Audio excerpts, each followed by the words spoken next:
Hi guys, this is Mustapha, and this is The Bachelors. Today we have a little bit of a different episode. We have a guest on, and it's Tom Gleason. Hey Tom, can you tell me a little bit about yourself? Hi there, thanks for having me on. My name's Tom Gleason. I am currently a City Hall staffer in Toronto. I used to run the city's youth advisory body, the Toronto Youth Cabinet, and I'm also working on an Ontario Liberal provincial campaign, for full disclosure there. Yeah, Tom and I are working on the same campaign. We're both working for Shelley Carroll. And yeah, we just have some questions today about how youth can be more engaged, and are youth engaged enough right now, and so on and so forth. Spoiler alert, no they aren't. So, Tom, the two of us went to a leaders forum a couple weeks ago. It had the four leaders of the Ontario parties, Kathleen Wynne, Vic Fidelli was the interim leader, Andrea Horwath, and Mark Schreiner, who's the leader of the Green Party, and I did not know his name before that day. And they talked about youth engagement, they talked about democracy in Ontario and stuff like that. And I had a lot of questions that came out of that. And I want to ask you what you think about them because of your expertise, your role right now in the party and the campaign and City Hall. So, Tom, for context for our viewers, the last federal election saw the highest rate of youth engagement in recent years. It was about 53% of voters between 18 and 24 came out to vote in the federal election.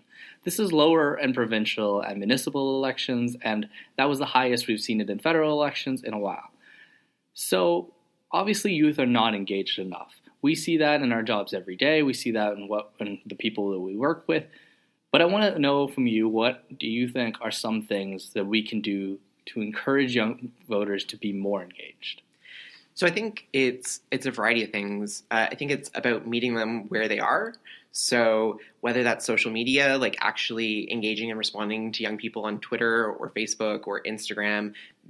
Number one, being on those platforms is important, but also going into high schools, going into community centers, really like asking young people what they care about and not talking down to them, right? Just like you would in any community, you really do need to engage. And because this is a community or a demographic that hasn't ever been engaged in an election, if we're talking about kind of like your teenage years, it's really important to kind of talk to them about what they can do in the process, right? They can vote, they can show up to forums, they can volunteer on different campaigns. And so I think part of that is, for those of us who are in that political sphere, is to really take the time to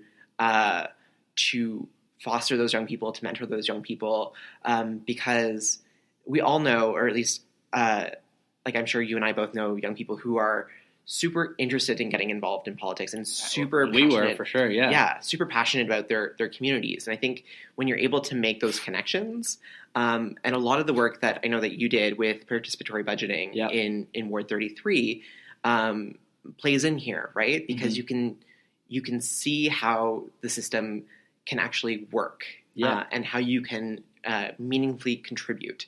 And so what we need to do is replicate and find other ways that we can really provide opportunities for young people to meaningfully contribute. Because you see all the time that, and there's multiple studies that show that young people are more interested in issue-specific advocacy, right? And you know, that touches on something you said, right? That's one of my favorite quotes in politics, is meet the voters where they are.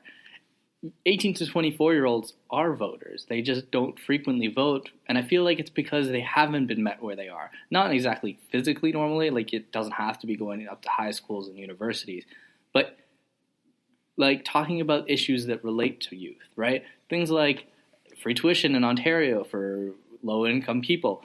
Those are things that personally touch me, right? And I say, oh, wow, now I can actually afford to go to university. That's something that I can believe in. And I think that goes into another one of our questions. I'm going a little out of order on what I've sent you, but Arthur Potts, the MPP for the Beaches region, I think it's Beaches East York is his riding specifically, he proposed legislation that's a private member's bill that would lower the voting age to 16. Now, that's a very contentious issue in Ontario. A lot of people are fighting. I know we were watching a couple fights between city councilors on Twitter today. So it's an interesting idea, right? So I'm kind of just wondering, what do you think about it, right? So I'm all for making democracy more accessible. Mm-hmm. So going back to the participatory budgeting pilot, the voting age for that was actually 14. It was? And what that allows you to do is really go into high schools, for instance, and have those conversations about how you can be an active citizen. Mm-hmm. I think lowering the voting age is a great idea, but I think there are several other things that we need to do in conjunction with that. The first piece is enhancing our civics education. 100%. Yeah, I'm so for that. Yeah. So I always consider myself one of the lucky ones. I went through grade 10 civics in the fall of 2008, which was both a federal election here in Canada, but also the presidential election where Barack Obama was first elected. And so my civics class was daily conversations about what is happening in the U.S., what is happening in Canada, how the whole thing around prorogation, how that worked, when Harper prorogued, when it looked like Dion and Layton and the Bloc were going to form some sort of alliance or coalition. And so politics is rarely that exciting. And that was politics in practice, right? Yeah. It's so easy.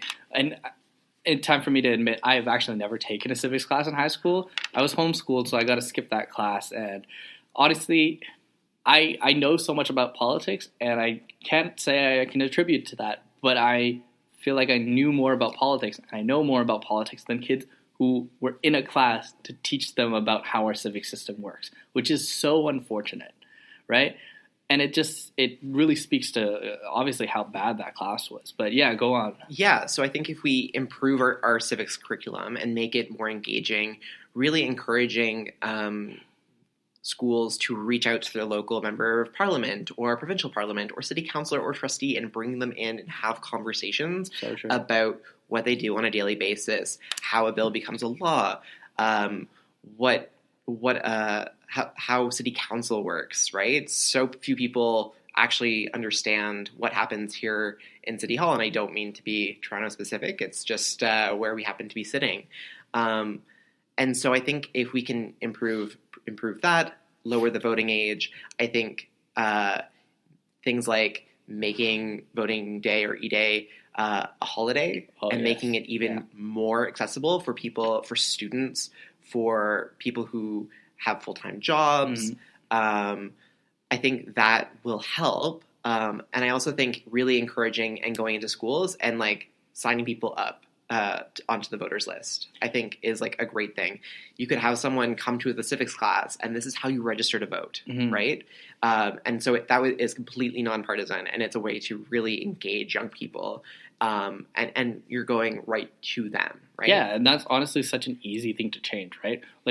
I had one of my questions here. It's about enumeration, right? And automatically putting people on that voter list. But I think definitely registering people to vote in high school is a great way to start, right? Because you're saying it's more than just, you're on the voter list automatically. Here's a process that you're part of, that now you are on the voter registration because you wrote your name on that paper. You signed that paper when you were 16.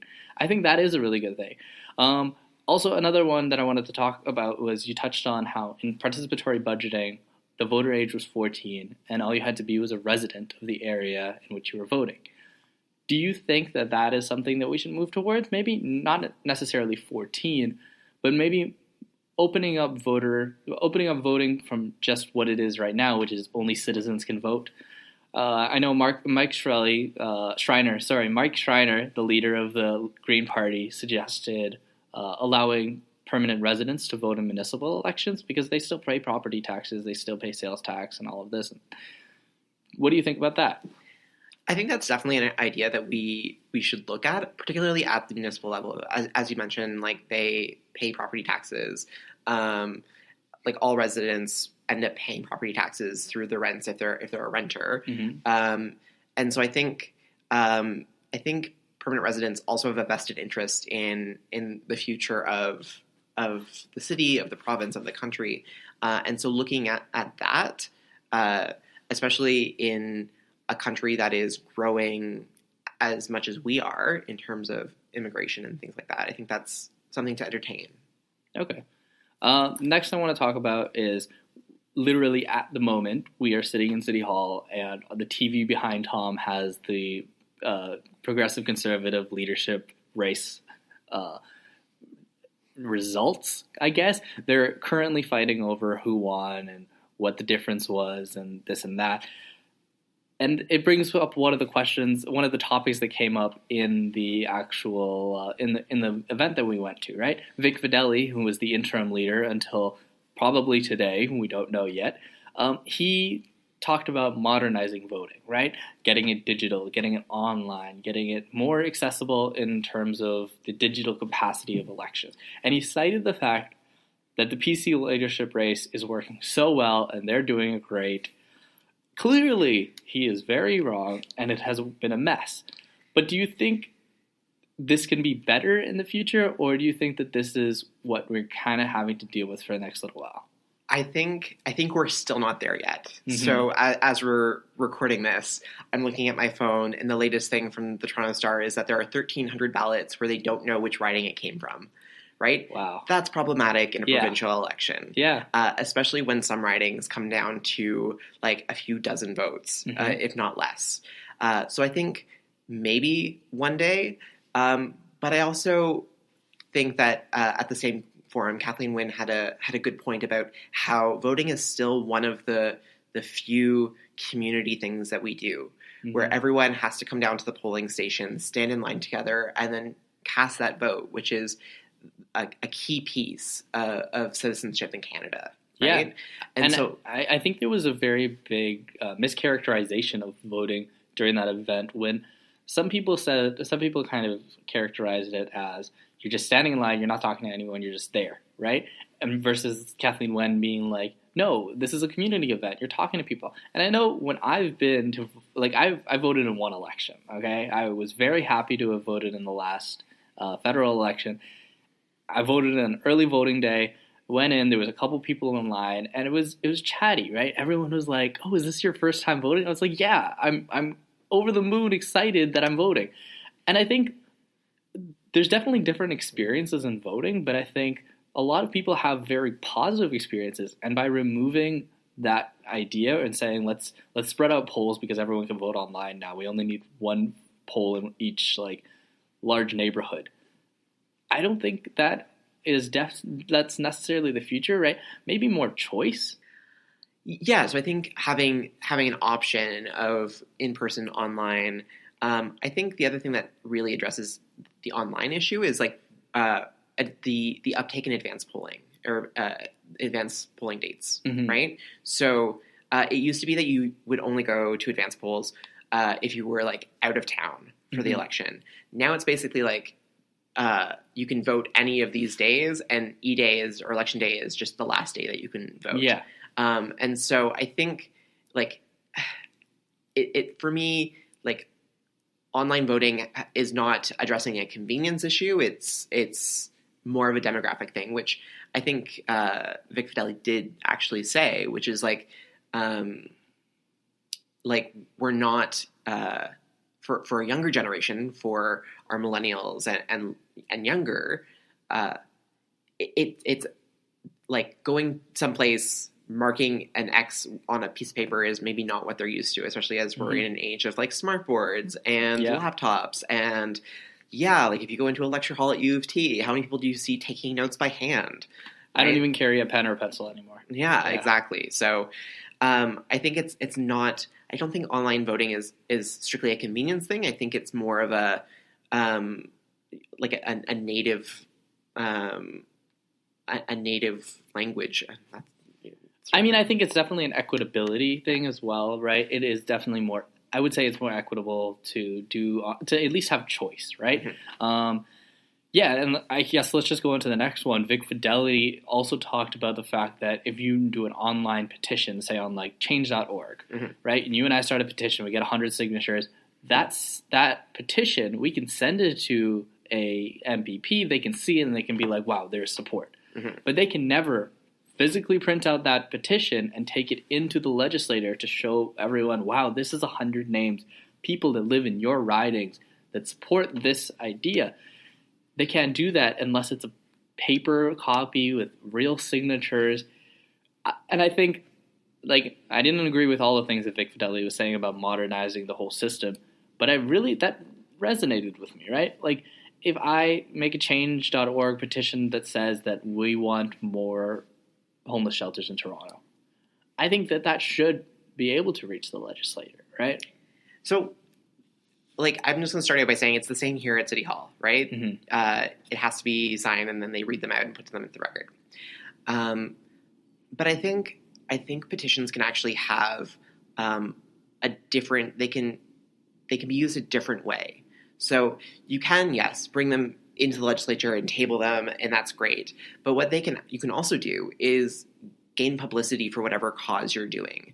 So I think back to my time on the Toronto Youth Cabinet, and we were doing a big push for financial literacy in high school. Mm-hmm. And something I've worked on a little bit too, yeah. And so we launched a petition which got huge media coverage. Mm-hmm. And then the next week we're meeting with Julia Monroe, the PC education critic. The week after that we were meeting with Mitzi Hunter, the Minister of Education at the time. And then it was the next week that they announced that they were actually putting financial literacy into the grade 10 careers curriculum. Which is great. And so we did that all without having to table a single petition in the legislature, but we still did have that petition. So while I do think that, yes, we should allow these petitions to be tabled, I think that we can look at other grassroots advocacy techniques, and there's a use for them there. So I don't think they're completely useless. I think there's still... there's an issue with that, though, in that if I want to make a petition saying that we want curb cuts in the park near me, it's not going to get on CP24, right? It's not going to get publicity. It's going to be 50 signatures and the families around the park. And if that isn't in person, then it's never going to really be impactful in City Hall, right? And I think also, I know in the U.S., right, in Congress, you can make online petitions and it can go into Congress. And I believe that there's a certain amount, if you get I think it's over 100,000 signatures or something, it has to be spoken about in Congress. And I know that has led to obscure things being discussed. Yeah, I think that's the White House. That was an Obama policy. White House petitions? Yeah, where they said, if you get over 100,000, we will discuss it. Yeah. And I know, one time they had to discuss aliens because enough conspirators and people that were just trolling and stuff wanted that, right? It's just signing your name at the end of the day. You don't even have to be really an American. You just have to say, oh, I believe in this and I want the president to talk about it, or whatever body he was going to. So I think that's another problem with that. But I can't see the fact that there's a way that we can adjust this, right? We can make it a little bit better and say, at least let's make a City of Toronto petition site, right?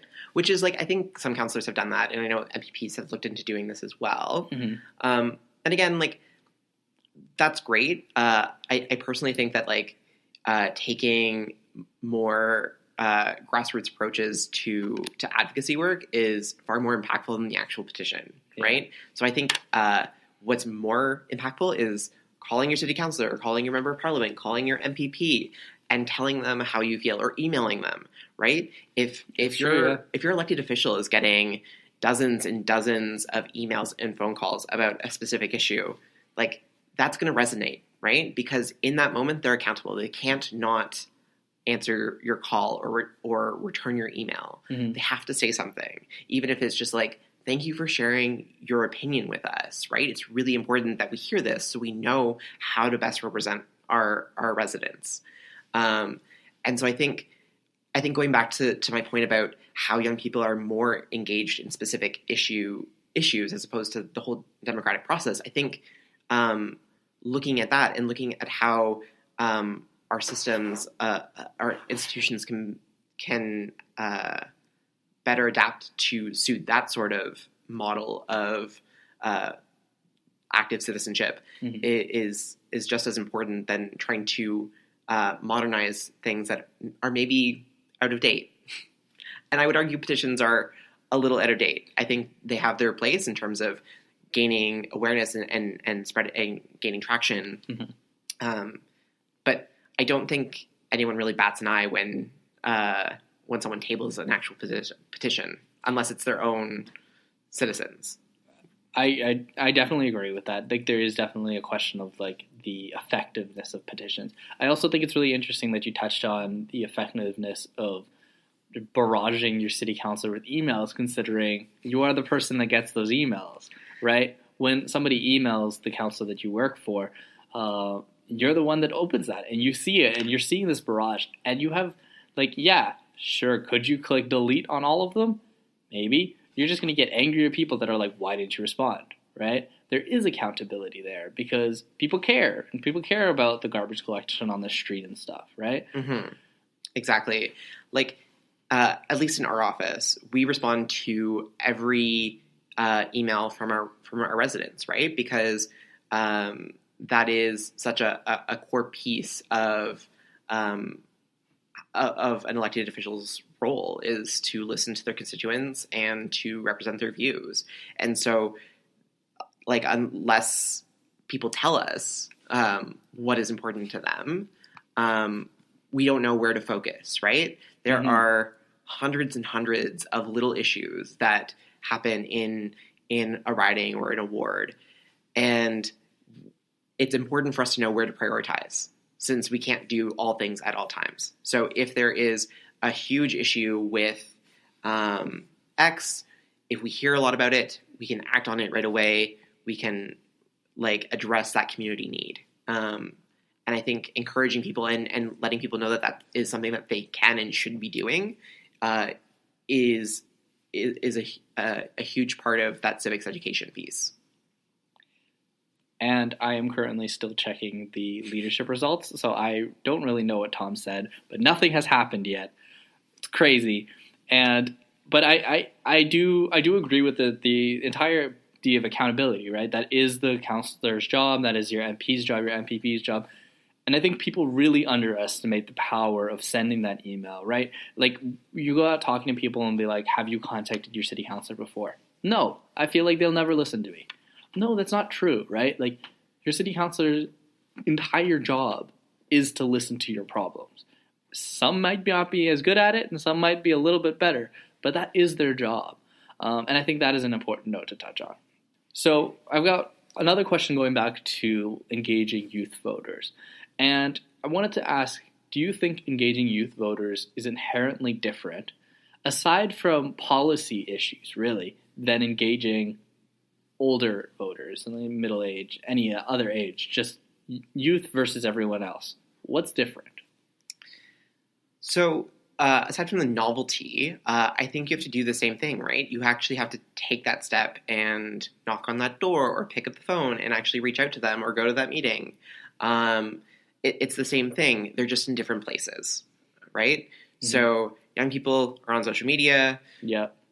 80-year-olds, probably not as much. And so it's really about the world of politics changing and really trying to figure out how to best use social media to meaningfully engage, right? Yeah, but that's the problem, though, right? If, like, the average 20-year-old person, yeah, they might care about politics to an extent, but do they care enough to follow the local candidates' Twitter? I don't know, right? Like, engaging people is it's one thing to engage the people who are dedicated, but how do you win over voters on Twitter?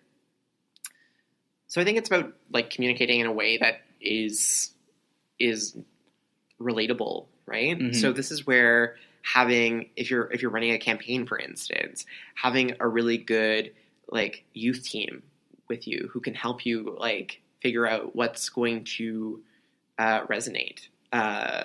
So if all the young people are on Snapchat, like, you should probably have a Snapchat and have someone who is able to, like, craft, like images and videos that are quote unquote cool, right? Yeah, I mean, but, like, then again, like, it's like, how cool are we trying to be? Like, do I want my city councilor to have the Twitter of Norm Kelly, right?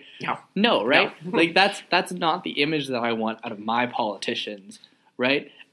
it's like where is that line that says, yeah, we want something that like communicates our policy while is also relatable and shareable so that the message can get out, but not becoming Norm Kelly, not becoming Hillary Clinton on Vine. You know what I mean? Like there's definitely that old white person trying to be cool on the internet vibe, and I don't want that. Mm-hmm. So that's challenging, right? And maybe that's just a generational thing, right? One candidate is not going to represent the values and experiences of all people. And so that's just, I think what's going to end up happening is the next generation of political leaders will rise and they will be better able to relate and connect with those younger voters, right? But then it's going to change again, right? And then what? Like I have Jagmeet Singh on almost every social media, right? And because I want to see what that's considered very much the best social media presence of a politician in Canada. And I think that's arguable, but I would definitely say he's definitely up there. He has a very good social media presence. Yeah, so does Tony Clement. And I think the similarity in them both is that they're both authentic. Mm-hmm, yeah, right? that is 100% true. They are both authentic. But then it's like you and I are in our 20s, and we're going to get in, like Tony Clement and Jagmeet Singh, they're up in their late 30s, right? That's a compliment to Tony Clement. Tony Clement is older than that. I don't know how old Jagmeet Singh is in his late 30s. But it's like, yeah, they didn't grow up with social media. They definitely learned it along the way. You and I grew up with social media, and yeah, we have maybe a better understanding of social media than Tony Clement and Jagmeet Singh. But when my little brother, who's like 13, is a voting age and is 20, I don't imagine that he's going to be on Twitter and Facebook. Like everything's going to change so much so fast, like it has been, and I feel like we're going to end up being Hillary Clinton on Vine, right? Like can we keep up with the different ways that youth are engaging and will be engaging? Like I don't know. Yeah, I think so. Like I think, like you said it, like Jagmeet Singh and Tony Clement did not grow up on Instagram, Snapchat, Twitter. But they're still like relatively good at it, right? Fair. And so it's just about actually taking the time to like figure out, what is this? Like, should I be using it? How do I use it? And again, being authentic and responsive is so key to all of this, right? The responsive part, I totally agree with. I know the Jagmeet Singh is the leader of the party right now, mm-hmm. right? Like his popularity has exploded, but he still has replies open on his Snapchat stories, on his Instagram stories, and I really commend that, right? Just the fact that, like, I don't know if he's going to actually respond if I reach out to him, but it's there, right? Mm-hmm. I know that at some point he's going to look through that request, and if he sees something interesting, he might click on me, and I'll be like, wow, I got it. Jagmeet Singh accepted my DM request. I slid in Jagmeet Singh's DMs. Wow, okay. But it's like, it's an element of openness that you don't see with other people, right? Like, the local musician or athlete is never going to have their responses open, and a politician should always have their responses open because that's their job, is to serve the population. But I think we need more of that, right? Responsiveness, authenticity, and just presence, right? Realizing that social media is so important to actually, because I mean, like, you can't really run an active campaign without having a youth presence anymore. Mm-hmm. You need that action. You need that, like, you need the stamina mm-hmm. of youth volunteers. So I think that's definitely a question for the future. Okay, next is our traditional segment. We're going to do some quick notes, even though it's a little different. Jesse's not here. Tom's here instead. I've got my token white boy on podcast, but we're still going to do our quick notes. Tom, you want to start us off? Yeah, so my quick note for this episode is Councillor Justin DiCiano's very bad week. So it started off with him losing his court appeal for the ward boundary review. So he mm-hmm. was objecting to there being 47 wards in the city of Toronto instead of 44. Yeah, that extra 3 is really going to bring the camel's back. Extra 3 lost Justin DiCiano. There's no way he can win if anything's changing. And then it comes out that the OPP is investigating for alleged breach of the Elections Act from his 2014 municipal campaign. So between the two, he's having a pretty rough week. Yeah, and that Toronto City Councilor Justin Diciano, he has had a very rough couple of years. I feel like I don't know of anything that he's really accomplished except for getting bad publicity in the last little while. Like, that's kind of just what it seemed like. He just opposes things that are progressive and gets into problems from causing trouble like this, appealing it in court as a private citizen. It's weird. Yeah, he's gonna have a tough month. Let's just say that. So, and a tough year in October when it's municipal election season. Although, you know what? City of Toronto politics, who knows? Who knows? My quick note for the week is about the Progressive Conservative leadership race. As we are speaking, it is Saturday, and this episode is going to come out Wednesday, so hopefully things will change, and hopefully the PC party will have a leader by then, because it's a mess, right? They were supposed to announce it by 3 o'clock-ish on Saturday.